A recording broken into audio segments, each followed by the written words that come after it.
Thank you for joining us. I'm Mary Yanez, Director of the Senior Adult Program, and this is Mature Living. We have so much great information to share with you today. We're going to start by introducing you to Sandra Folley, who is a board-certified hearing aid dispenser.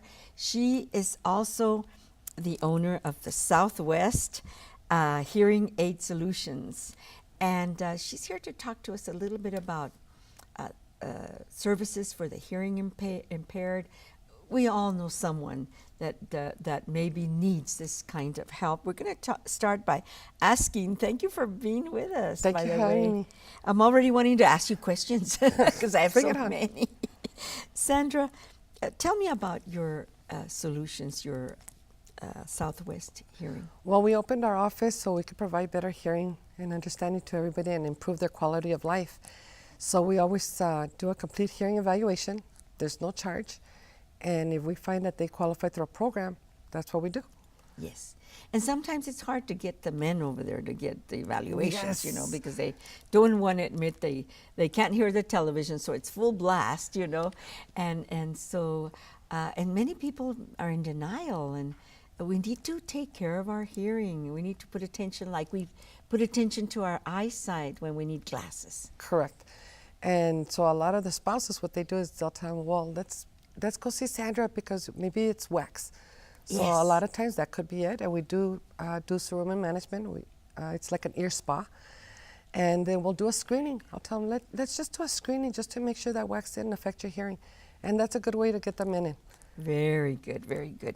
You're so good at it. You're probably an expert, in doing assessments and making sure that people get taken care of. Tell me the different types of hearing loss. Well, you do have sensorineural where the nerve has been damaged in the cochlea. That's in most cases that's going to need a hearing device. Then you have your conductive loss where your hearing is not as well, but the nerve is working very well. Yes. So that needs to be seen by an ear, nose, and throat specialist. It's very important to get to see one. Yes. Or a mixed loss, same thing. They need to see an ear, nose, and throat specialist before getting any type of hearing device. Yes. And then you have your central loss, which a lot of people forget about. But that's when your hearing is well, the nerve is functioning, but you're not understanding. Somehow it's not being processed correctly to the brain. Wow. And that's a totally different testing. Can you imagine? And you as specialists know how to detect and evaluate. We do the evaluation, but I'm not a doctor, So anything that doesn't look right, it's when in doubt, send it out. Then you refer. Go see an ear, nose, and throat, especially. Very good, very good. Ear protection, tell me about that. Why is it important? Well, most people think, well, I'm getting older, that's probably why I'm losing my hearing. That's kind of down the list. Okay. Most people, they're not protecting their hearing, whether it's using gardening tools or power tools or going to concerts. Especially these young people nowadays, they carry the MP3. Yes. You can even hear what they're listening to. Yes. That's stressing So out the nerve. So does it hurt with time? With time, it's going to drop off all the high frequencies. You're going to lose all your consonants. It's going to cause a loss. That's amazing. And I think we need to tell that to our grandkids and our great-grandkids. I tell my girls, if I could hear it, it's too turn loud. It down. It's too loud. Turn it down. Very good information.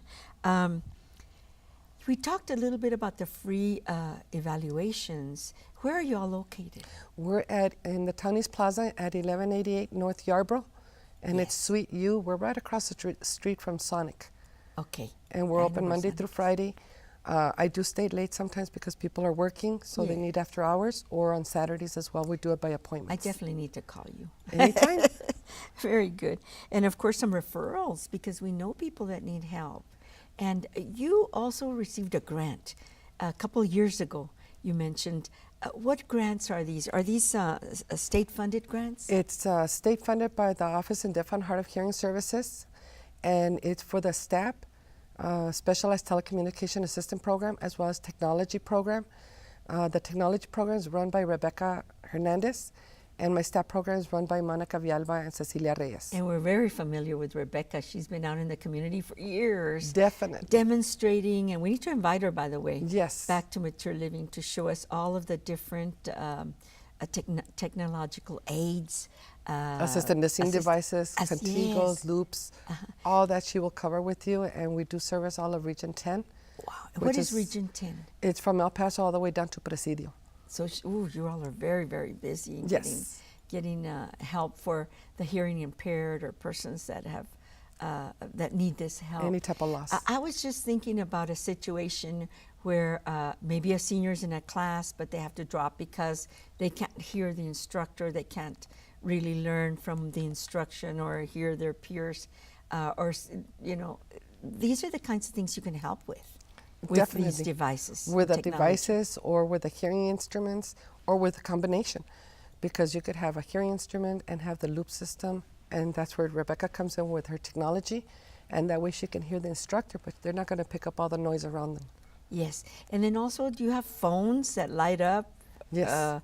Instead of ringing, if there's a deaf person in the house, in The your light will turn household? on and off. It's a Okay. ring signaler that attaches to the telephones. Therefore, if they don't want to hear the phone or they can't hear it, the light will turn on and off. Very good. It's a good way to make sure you get those calls. Are there other organizations like yours, like Workforce Solutions, the Lions? Are there other organizations that Well, help as whenever well? I have somebody come in for an evaluation, like I said, the evaluations are free. Either they can afford them or we'll check their insurance. We work with all insurance. Or if I see they could go through a program, there's the Lions Club with Robert Vieira. There's Texas Workforce. They do awesome. They have beautiful counselors there. And it's Angie Rodriguez, she's from the Journal. She was able to do a real good article, and she even put all that information in there to get out to the community. And the Journal. Yes. And how do we, well, maybe we'll talk after Yes. now so that I can see that article. Can you give us your phone number and, again, your location and your hours? Okay, so our phone number is 915-504-1715. We are at 1188 North Yarborough, Suite U, across the street from Sonic. And our hours are normally from 9 to 5. If you need a later appointment, just let us know. And Saturday by appointment only.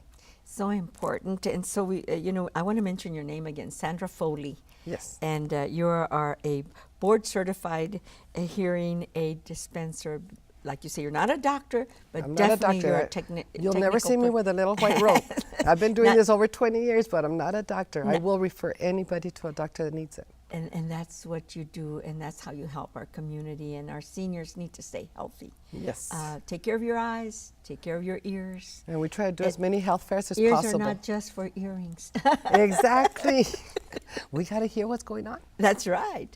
Thank you so much for being with us. I really appreciate you taking the time, and we're going to make sure that Rebecca gets a lot of customers, and we need to get her here Yes. also. And hopefully you can get Cecilia Reyes also talked about the STAP program. Yes. Because Okay. she works just as hard as Rebecca. They're out there with the Okay. community. That's the main thing. We definitely want to get this information out. We to can our improve community. That's what people's- mature living is all about. It's just getting this information out. Thank That's you so so much wonderful. for being here. Thank you. I appreciate it. Nice to meet you Nice and to to meet see you. you again.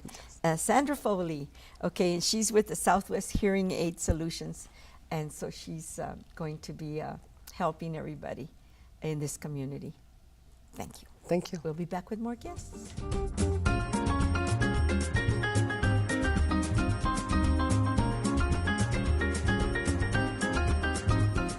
Well, thank you for staying with us. We want to continue Mature Living here with another interesting guest, couple of guests.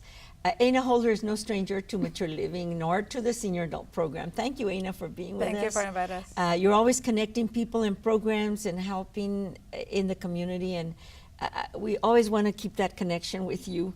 And today, you've invited to come with you Sister Cecilia Zavala, who is a sister of charity of the Incarnate Word, and I understand your association is based in San Antonio. Yes. But you have sisters here in El Paso, you have sisters in Juarez, and Yes. you're working in conjunction with both our beautiful Mexico and here in the United States, our beautiful border community. Yeah.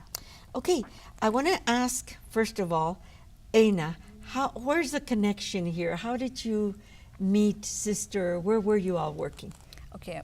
First of all, thank you very much for inviting us to this program. Thank you, for Sister Cecilia, for accepting the invitation. I am a volunteer with Annunciation House with Ruben Garcia for so many years. And I've been working in there as a volunteer. And right now I'm at the Pastoral Center with Bishop Sites. We have another migrant shelter in there. And Sister Cecilia came as a volunteer. And this is how I met her in there. So we start talking, and she started talking about her center and the projects they have in Juarez and all that. So and then she invited me to go to her place. I went. I liked it very, very much. It's a very interesting, and it's a lot of good things those sisters are doing in Juarez. It's wonderful. Sister, tell me, thank you for being here with us, Sister Cecilia. Tell me about your center. Where is it located? It is located in Lomas de Poleo, Ciudad Juarez. It's a community center focused on women and their families, but we care about the children and the youth as well. And the common thing of these women is they came as migrants, They came from different states of Mexico, so they were following their husbands sometimes, or they were following or looking for a better life, like many of them. And then they got stuck in this place. And then we organize them, and we make this community center for their formation. And wow.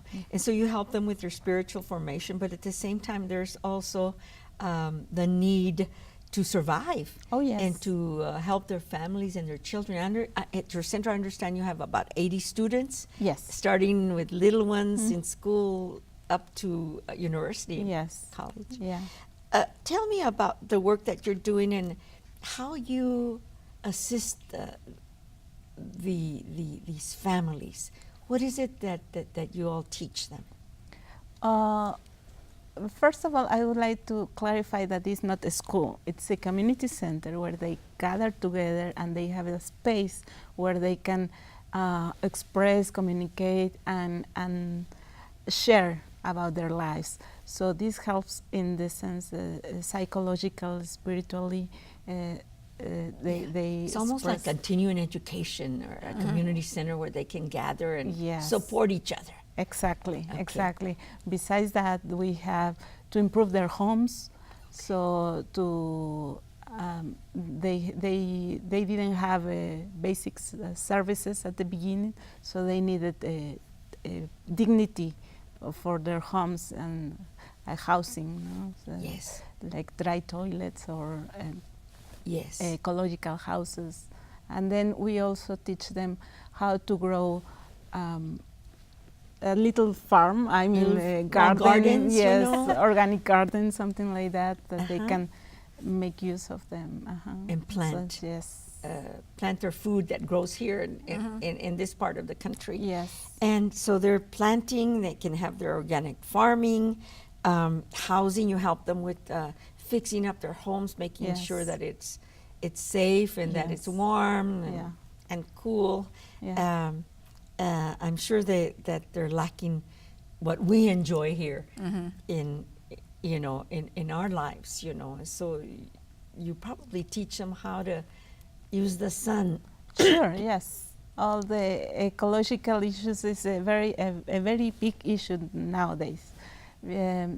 So their houses also are ecological. They are built with materials that are environmental friendly environmental. So, yes. Very good. I'm interested also in how you teach them alternative medicine. Yes. To help them to treat their children. Many times they can't go to the doctor or they don't have transportation. Yeah. And so they have to use the traditional medicine. Yes. The traditional medicine. And then the interesting thing is the little farms and the gallinas, the chickens and the rabbits. And tell me about those two things, the alternative medicine and the... Well, as you have said, they have very little opportunities to get access of medicine. So we teach them how to make themselves the traditional jelly or drops for different kind of illnesses. Yes. So they do it for themselves now and for their kids.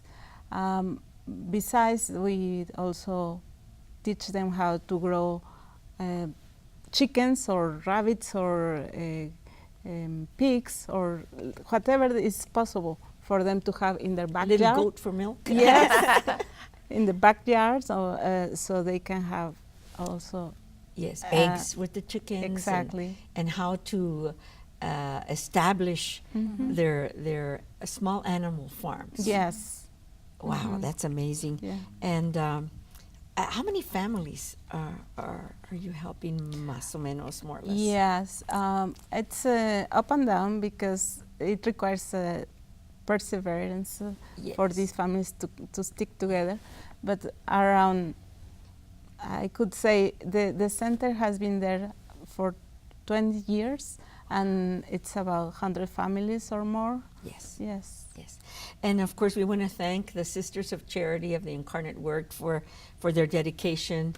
Anything that what is the list that you can give us of your needs?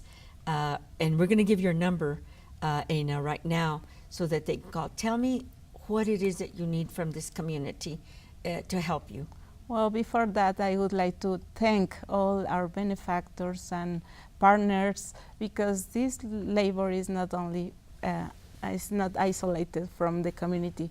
Many people help us to apply, and I also want to thank Eina for bringing me here and for this connecting people. The wish list. Wish list, yes. Well, as I said at the beginning, the improvement of housing is a big issue. Materials. Yes, and also to support the children. We support them economically to get to school and some other kind of help. Yes. You talked a little bit, and then we're just about out of time, but we want to give your phone number and some things that you think will Yes, help. my phone number is 915-867-1014. And one of the main things that I see when I went to the center, it is the children, the need of the children. You know, they need school books, shoes, uniforms, backpacks, of course. school supplies. Yes, yes. And then also with the women, you know, anything has to do with the kitchen. Oh, yeah. Pots, pans, Yes.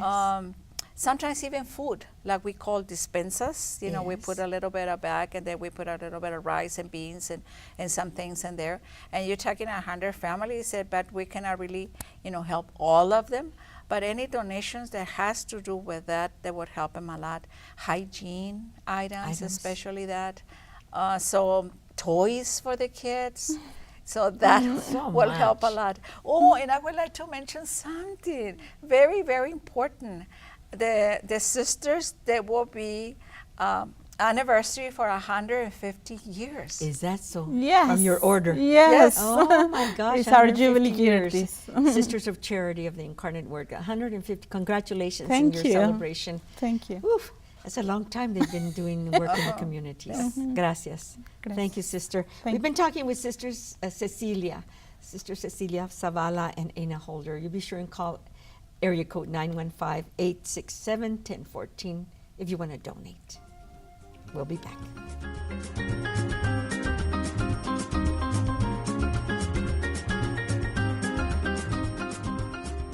Well, thank you for staying with us. And before we leave you today, we have another interesting conversation that we want you to share with us.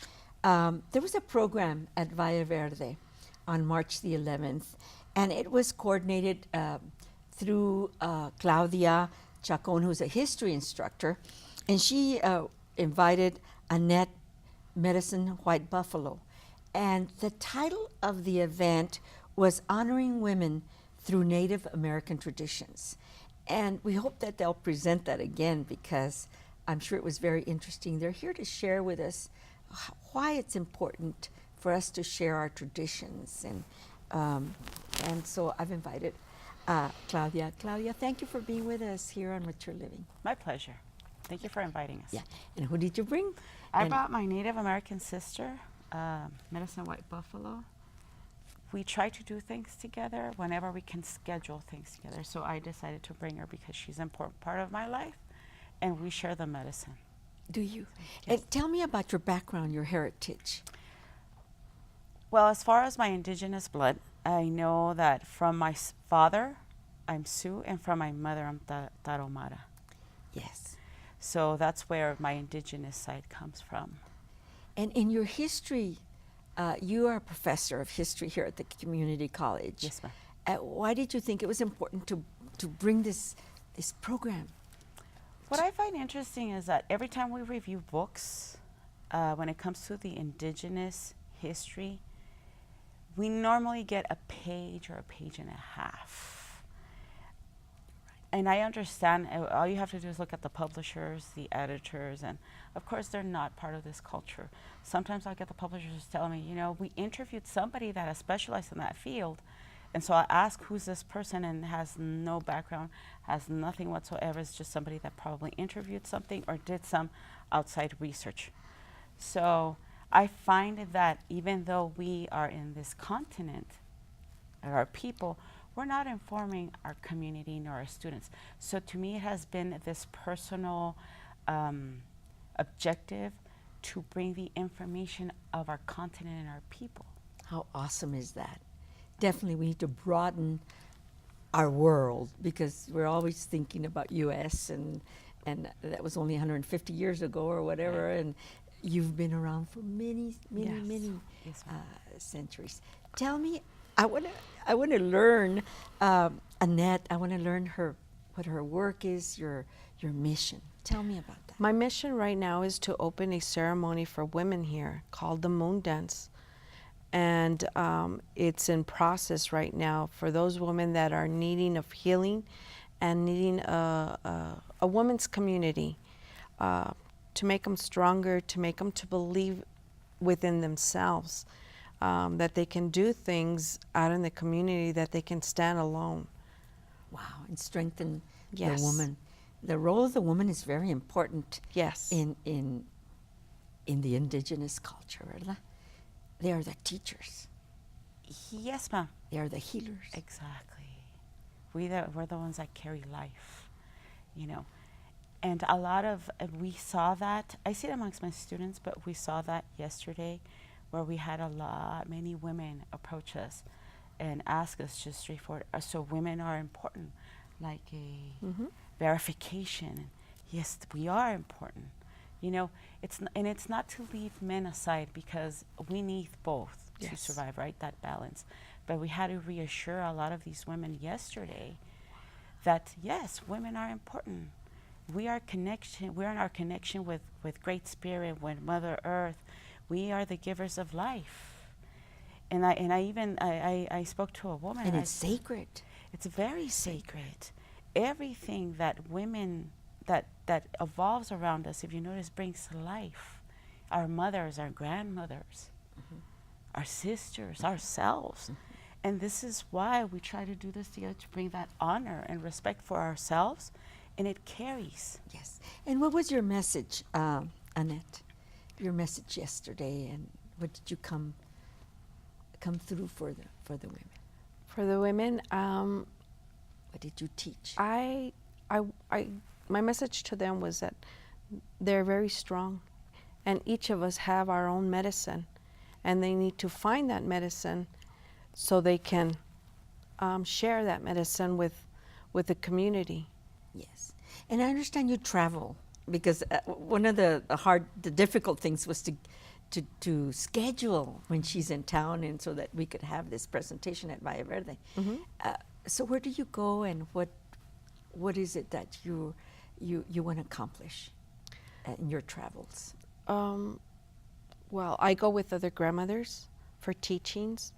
And it's not just in certain areas. It's California, it's Arizona, it's Mexico, it's Texas, it's South Carolina, it's Florida. So all of these teachings come so I can bring it back to our community to share the teachings. Yes. And where did you learn? And how did you learn about your heritage? My my dad's side is Apache, and they're from Arizona, from Casa Grande, that area. And half of my family went to Mexico, and the other half went to stayed there in the Arizona area. So it's I'm from the Chiricahua, Medicine Rainbow Bear of the Blue Corn people. Okay, very interesting. Any questions that you have for her? Because sometimes I don't have the right questions that I want to draw Annette to share with us. She's so special to you, I know. I can feel it. We're connected from day one that we met. It's like we just came together. It was a very harmonious and natural Like way kindred spirits. Huh? Very. That's why we say we call each other sisters, and because of that, I do believe that we were together. We were sisters in some other lifetime. Yes. And I've had dreams of it, and so even when something is wrong or I feel her off, I instantly call her, "You okay?" And she does the same thing with me. Oh my goodness. And there's something happening, or no, we'll go over things. We'll sit down and have a cup of coffee. But It's a very special connection very. that you have. Yes. very Very some special. people don't believe that. If someone wants to get a hold of you, maybe we'll go through Claudia to get a hold, because Annette's going to be busy or traveling. Where can they call you to learn more about the indigenous culture? Maybe they're curious. Maybe they feel that there's that legacy in them, that they're connected. We do run a women's group here that are new, that are wanting to walk on the red road. I would say, I guess, go to your classroom and Yeah, or call you at the You college. can call me at my office. Yes. What is your number? My Claudia? extension is 831-2320. Okay, That's where they can reach me. and they can learn about Yes. Annette's work, about what you've learned over the years. Yes, either one of us or together we will sit with people, because that is part of our responsibilities as medicine women. Yes. We take this oath where as soon as we stepped on those ceremonial grounds, they let us know you are responsible to carry the medicine, all types of medicine, to our communities. Not only women, but to our communities. But if women need it, even more so. Yes. Because she is that ground and that basis that we need to remain strong. Yes. And so we will, anybody that needs any type of guidance or even a listening ear, you'd be surprised. Some people just need to vent at times, and that is healing. You know, and we sponsor women's conferences all the time, and as Latinas, we know that we're connected to, like you say, as sisters. So we certainly thank you for being here. This was just the beginning, I think, of what's going to happen with the center and this ceremonial things that we need to learn. I think it's very healing. We're all connected, actually. yes. We are. And that's what they teach us in our culture, that we're all connected, we're all one web. And it's to the benefit that we all heal together so we can move forward as people. Yes. Thank you so much. It's good to meet Annette, Medicine White Buffalo, your sister, Yes. and then, of course, Claudia Chacon. Sisters and kindred spirits. Really. Yes. All right. I love that. We'll have to invite you back to get more serious stuff. Of course. To talk Our about pleasure. a little more detail. Yes, ma'am. Okay. Okay. Thank you. We've run out of time for this show, so we'll see you all next week. Thank you for joining us.